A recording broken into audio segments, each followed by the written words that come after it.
तर नमस्कार मित्रांनो, तर स्वागत आहे तुमचं माझ्या मिनी ब्लॉग मध्ये। तर आज आपण आलो होतो नवीन पाहुण्यांना भेटण्यासाठी। तर त्यांचं नाव मी तुम्हाला पुढे गेल्याच्या नंतर सांगतो।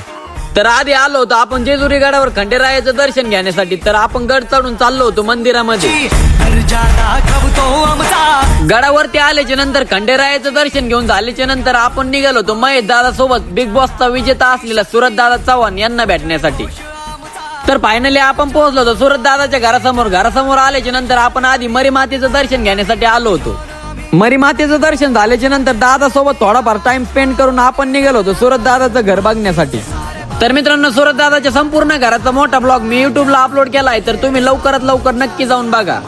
तर मित्रांनो, संपूर्ण महाराष्ट्राला हसून वेळ लावणारा सुरत चव्हाण आज आपण त्यांच्या घरी आलो होतो। बिग बॉस मध्ये विजेता ठरलेला सुरत दादा चव्हाण आज आपण त्यांच्या घरी आलो होतो। तर मित्रांनो, असा कोणताच व्यक्ती नाही की त्यांना सुरत दादा चव्हाण माहिती नाही। तर मित्रांनो, सुरत दादाला भेटल्याच्या नंतर खूप भारी वाटलं होतं। सुरत दादा सोबत भरपूर अशा गप्पा गोष्टी रंगल्या होत्या। सुरत दादाला आपल्या सिनेमॅटिक बद्दल खूप माहिती सांगितली होती। इतक्या सारे क्लिप या ब्लॉग मध्ये दाखवणं शक्य नव्हतं, म्हणून आपण युट्यूबचा पूर्ण ब्लॉग युट्यूबला सोडला आहे। तर लवकरात लवकर जाऊन सगळ्यांनी बघा आणि सबस्क्राईब करायला अजिबात विसरू नका। भेटूया आपण पुढच्या ब्लॉग मध्ये।